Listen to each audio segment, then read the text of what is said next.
And so you've got the page. I want to just go through this quickly to kind of set the stage for this. So there's the heading, Intergenerational Partnership Program. It's our third year we've run this with John Fraser Secondary School in Mississauga, Ontario. And we are part of their program, which is kind of neat. And we'll explain how we get into the part of the program. And it's health and wellness, which is what's called a SHISM, Specialist High Skilled Majors. And we'll explain what that is when I show you the slides. The goals are a lot of what you just talked about: to help destigmatize students' perception of aging in long-term care homes, exploring and becoming aware of career possibilities in a long-term care environment. And so this particular group, we had 27 students. The other 2 years they had 30 each. This group are grade 11s. They're all 16. And there's only one or two had done some co-op at this stage. Most of them do it in grade 12. And the contact support part you see there, the key people that makes this thing work, as far as the school is concerned: guidance teacher, which I didn't have down there, the principal, who has to be pragmatic, has to realize the importance of what we're trying to do. I had a couple of principals didn't realize that, so not all of them are going to be okay with this. But the one that we had, she's fantastic, and she heads up what's called Erin Meadows Connect, which is a community organization that Sammy and I belong to. And two teachers from the Village of Erin Meadows side, or from any village side, or any home side, is the GM, is like the principal, director of recreation. I have the best in the business beside me here, and the resident council, and OARC, because we represent 630 long-term care homes. And so that's kind of the overview with that. Our agenda, actually the time frame, we ran it for a month. We just finished Tuesday, was our last group. We call it Celebration Day, and I'll show you that. So here's the three parts of what we do: orientation, team educators, resident storyteller, and tour of the secure areas. And we emphasize this time on more education foundation than we did maybe resident engagement. We do both, but we want to put more emphasis on the education. All right? And then there's each week 4 small groups. We break up into smaller groups so that they can be more intimate and get a chance to engage better. The first one is everyone's there together. And the last day, which we celebrate on Tuesday, the celebration day, all 27 were there. Okay, page 2. We, at the end of the small group session, we give the students time to write out their answers to these 4 questions. And we added question 3 this time because of the emphasis we wanted on careers. Do you see a possible career in long-term care? What could it be? And we did this because the 2 teachers told us, all these kids want to be doctors. Guess what? It's not going to work. And so that's where we put our emphasis. And over here on the last page, these are the questions that the students asked us at the end. And last year, I was able to answer most of these. I looked at the first questions that I put down to general manager. I said, I'm not going to try and answer this. Good luck. And so I gave it to the general manager. And so what we did for the first time, Celebration Day, we ran a panel of 4 people you see there. And that was pretty successful. Okay, so let's do the journey. That's the class. Of the class, there's 27 students, 5 teachers, and myself. There's the goals. We can flip over that. Now, how did we get started? 2015, John Fraser Secondary School had an extracurricular program. They were involved in what's called the Social Innovators. It's an international program, and they applied to be part of this program. And so you have to come up with something that's innovative from a student standpoint. And their plan was this: bridge ageism now, called BAN. And so they contacted Sammy and say, we have 12 students here with a fantastic, passionate teacher, and we want to see this to come to fruition through you, the long-term care home. And so they approached us, 12 students, as I said, and they hooked up with 6 residents. So we had 12 with 6. I had two Muslim girls that were fantastic. Here's where the bonding happened, and it happened instantaneously. So you don't have to wait a long time to have this happen.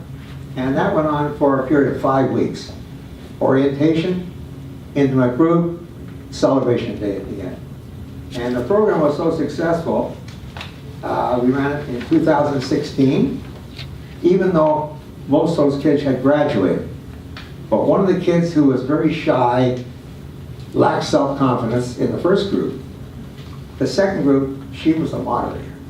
She ran the show. That's what can happen with some of these things. And from the resident standpoint, for a year after, when are they coming back? It was unbelievable power. And so, because this was so successful, the high school asked Sammy if I would facilitate, or we would facilitate, the health and wellness program part of it. And we said, naturally. So after 16 years of retirement, I'm back at high school. Yeah. It is a Ministry of Education, this gentleman right here, as a 2-year specialist program, Schism. Non-credit, although the co-op part is you get 2 credits. Here are some examples, and I want you to think about this, how we're going to connect some dots later. Here are the other examples: arts and culture, business, forestry, sport, construction, health and wellness.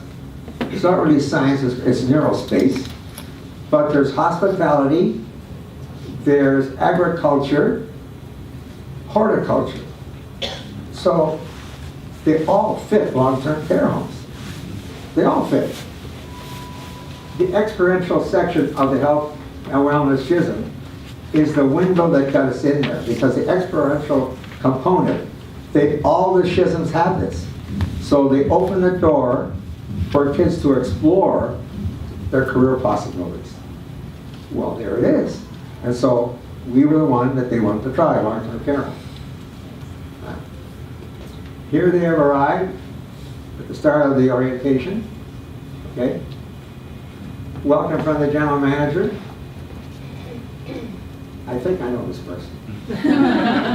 And so what I did was we had 3 storytellers the year before, so we cut back into two storytellers. Each one was over 100. And so I'm not 100, but I just went into this to try and set the stage for it. So 2014, I arrived at the Village of Erin Meadows in denial, shocked. How am I going to survive? 6 weeks later, thanks to the recreational department in Sammy, I'm teaching other residents history, sport, art, and nature.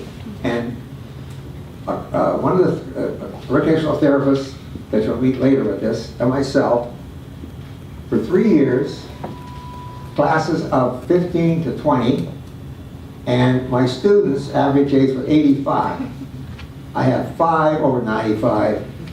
I had teachers at 101. Everybody passed, no problem. So here's the words of wisdom that I try to give them. Back, I call it. Be positive. It sure makes a difference. It made a difference for me. Expect the unexpected. Because you say you want to be a doctor, and when we had these different team members give their background, some of the team members were so shocked. I didn't know he did a pharmacy degree, and he was teaching. I didn't know she was an elementary school teacher.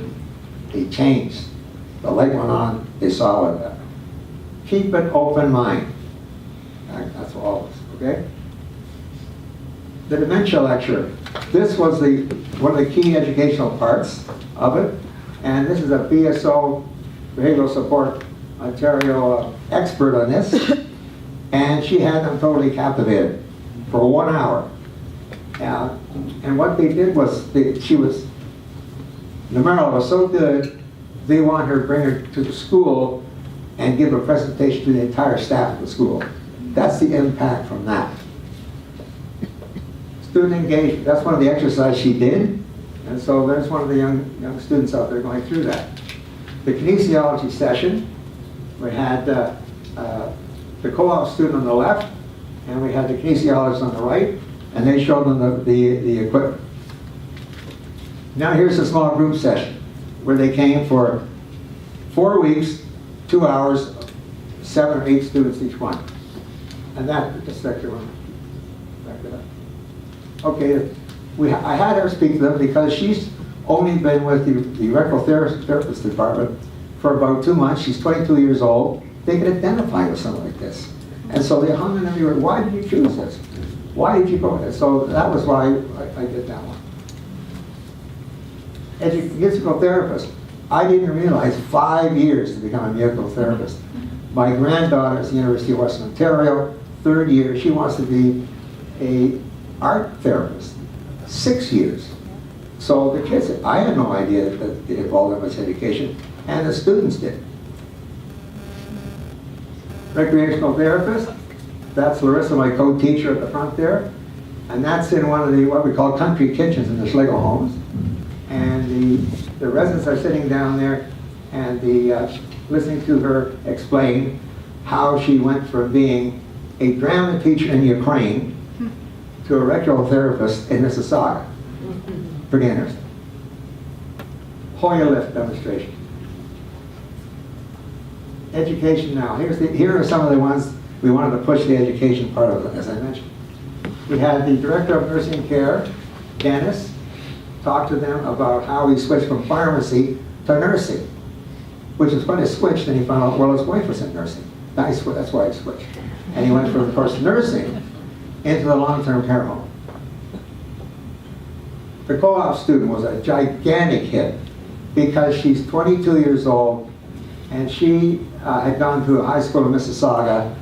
She had taken a schism, not this one, and she told a quick story about how, for a co-op, she was in the Credit Valley Hospital in the rehab, and she worked with a gentleman who had lost his lower legs, and she saw the transformation from him getting his artificial legs and being able to walk, the impact of that. She said her career changed instantaneously, and she wanted to go into something that would involve seniors and involving somebody that she could have a hands-on care to. So she did a terrific job. There's what I tried to do with this is most of the residents were from the areas prevalent in dementia. And so some are from the secure areas where it's advanced Alzheimer. It didn't matter because they still were involved with the students, and the students were blown away with what just happened. And so balloon tennis. There's a professional boxer, pretty boy. Yeah, about 6'3", hands the size of the table. And he's one of the highlight ones for him. Making jam. They've never made jam before. So they're making Arissa special jam, which is for the bazaar that we have at the home. And the residents there, about half a dozen residents there at the table. And they cut up the stuff, and they help to clean the thing. And so the students started to get involved with this. And one resident was very interesting. He's 29 years old. He can't speak, but he's smart. And so he was there at the end of the table, and I thought the kids might be a little uncomfortable with it. No, not at all. The empathy was instantaneous with that situation. Okay. Harry was another big hit. Harry's 89, and Harry was so excited to come to see the students. he waited a half an hour outside the fitness area, waiting to come in. And Harry never thinks it's out. Now here's one that they brought the album to her, and she was from Russia, and in her younger life, she was in the Moscow circus, 17 years old, acrobat, and also a contortionist. So they're looking at the album, and she was also one of the ones that they wanted in the highlight. Making apple pie. If the jam wasn't enough, here comes the pie. And so they cut up the pieces of the pie, and that's one of the big sellers at our bazaar. It goes, they line up for the pie to get in there. And there they are, showing, and that lady, that she was a fashion model in Paris before, in her other life. Celebration Day. The farewell message from Annalise. The class hung on every word. Final thoughts. So what I did was, I took those questions and looked them over, of course, and summarized them, and try and get themes from this. And so, the next one. The first one, biggest surprise of the village. Now, the way Schlegel is set up with their main street, you've got libraries, you've got fitness areas, you've got clinics, you've got all these different places lined up in the main street. As soon as they walked down that main street to the fitness center, which is at the end of that hall, they all said it was different. There was a warm feeling. They said that they felt an ambiance. They said they felt homey. And they said it did not look like a hospital, is what most of them thought it would look like. So, and people were active. Now, what did they find the highlights was? They really were taken with the boxer and the acrobat meeting Harry. They identified with Harry. And the fitness room, as I said before, Sarah had a tremendous influence on them, and you'll see that influence when it comes down to the career stuff. Watching the residents making jam, as I said. Now, here's the surprise. Here's the group of 27. All want to be doctors. After this was over, that's what they said. 5 said it wasn't for them. They just couldn't see that they could fit into that situation. But 12 had changed. And 12 wanted to do something that they'd never thought of before. What was that? Yes, a doctor, but a doctor for seniors, a geriatric, a nurse practitioner, physiotherapist, and administration. One young guy had really high expectations. He says, I want to be director of nursing care. I said, okay, good luck. And there was a physiotherapist there as well. 6 said that there was a possibility for them. And there was the recreational therapist, I say, an oncologist for seniors, a physiotherapist, a kinesiologist, and there was one other, a lady that wanted to get into psychiatry, but she wanted to do it with seniors. Okay. Question 4 is the handout you see there, on the third sheet. And what was in it, when we answered these, it gave each one of the team members a chance to really connect with the students. And the director of food services, she said that she used to be an elementary school teacher. Not surprised 3 of the team members. And as I said, director of nursing care, he was in pharmacy. And the general manager, Annalise, was a kinesiologist that worked when she's going to school. I think it was at Guelph. She worked at the Auburn Trails in Guelph, and she had and she felt the need and felt the empathy and compassion that she hadn't felt before working with those. That changed her idea. She went into the, started off as a kinesiologist, and now she's the GM of her home. Okay. Now, what they did for the first time this year, they gave out certificates, which is kind of neat. So we all presented certificates, and the next one, that's what the certificate looks like. And the certificate, you see down in the right-hand corner, is the seal for a schism. So on the OSSD diploma that a student gets, if there's a right seal there, they know that they've done the schism. And the schism, there's 8 or 10 courses they have to do, plus these other parts to it, as I said, the experiential part, and also the co-ed part. What does it say? Health and wellness schism, training in a technique, long-term care, and understanding dementia, which was terrific for them to do this. Now, here's they gave us a beautiful card, and on the card was all kinds of complimentary things, but what came out of it was the impact of this. And one student came up to it after they had left and said, Mr. Kent, I want to tell you, that was the most amazing experience. You changed my life. Now, if that doesn't blow you away, I don't know what does. She is going to go from what she was talking about into an area to work with seniors. That's the impact from their side and the impact from my side. And it's interesting, I say my side, I'm a resident, you know? They thought I was a teacher. Nobody said I was a resident. That was kind of a funny thing. Thank you, Schlegel Village, and thank you.